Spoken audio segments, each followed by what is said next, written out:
அனைத்து உரிமை குரல் நண்பர்களுக்கும் வணக்கம். சீமானின் கனவை நிறைவேற்றிய மீனவர், இது குறித்த இந்த முழுமையாக பார்க்க போறோம். வாங்க பார்க்கலாம்.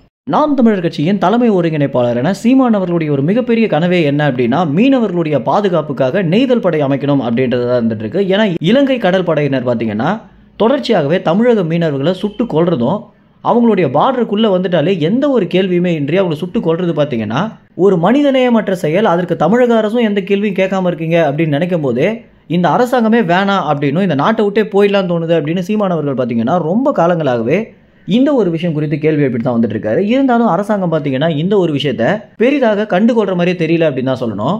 தமிழக மீனவர்களுடைய பாதுகாப்புக்காகவோ அல்லது இறந்த மீனவர்களுக்காகவோ எந்த ஒரு நடவடிக்கையுமே எடுக்காம தான் இருந்துட்டு இருக்காங்க. இந்த கள்ளசாராயம் குடிச்சு இறந்தவங்களுக்கு கூட குடும்பத்திற்கு 10 லட்சம் தரும்போது அவனுடைய குடும்பத்தை காப்பாற்றுறதுக்காக மீன் பிடிக்க போன மீனவன் இறந்து போயிட்டான். அவனுடைய குடும்பத்திற்கு ஒரு 50,000 கூட தர முடியல அப்படின்னா இது என்ன அரசாங்கம் அப்படின்ற கேள்வியை சீமான் மட்டும் இல்லாமல் தமிழ்நாட்டில் இருக்கக்கூடிய ஏழை எளிய மக்கள் கூட பார்த்தீங்கன்னா கேள்வி இப்படி தான் வந்துட்டு இருக்காங்க.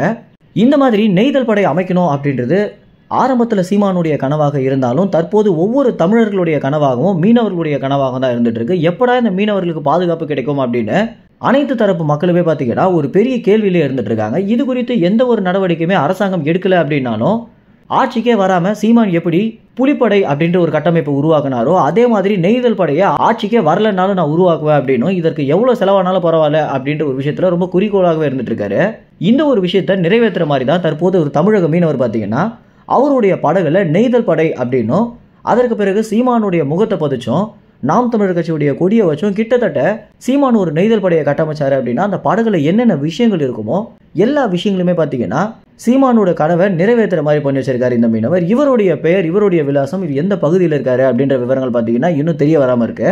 இந்த ஒரு படகுடைய புகைப்படம் மட்டும்தான் பார்த்தீங்கன்னா இணையத்தில் வைரலாக மாறிட்டு வந்துட்டு இருக்கு. இவருடைய தகவல்கள் அனைத்துமே கிடைத்த பிறகு எல்லா தகவல்களுமே நாங்கள் சேனலில் வெளியிடுவோம். இந்த ஒரு விஷயத்தினால சீமான் ரொம்பவே சந்தோஷப்பட்டிருக்காரு அப்படின்னும், அதற்கு பிறகு ஒரு புத்துணர்ச்சி வருது அப்படின்னும், இந்த விஷயத்தை நான் எப்போ கட்டமைப்பேன் அப்படின்ற ஒரு கேள்வி எனக்குள்ளேயே வந்திருக்கு அப்படின்னு சீமான் அவர்கள் பார்த்தீங்கன்னா இந்த நெய்தல் படை விவகாரம் குறித்து மீண்டும் ஒரு புத்துணர்ச்சியோட வேலை செய்யணும் அப்படின்னு எழுதியிருக்காரு. அதற்கு பிறகு சீமான் பார்த்தீங்கன்னா இந்த ஒரு மீனவரை சந்திப்பாரு அப்படின்னு எதிர்பார்க்கப்படுது. எல்லா தகவல்களையும் உடனுக்குடன் தெரிஞ்சுக்க உரிமை சேனலை சப்ஸ்கிரைப் செய்யுங்க. நன்றி, வணக்கம்.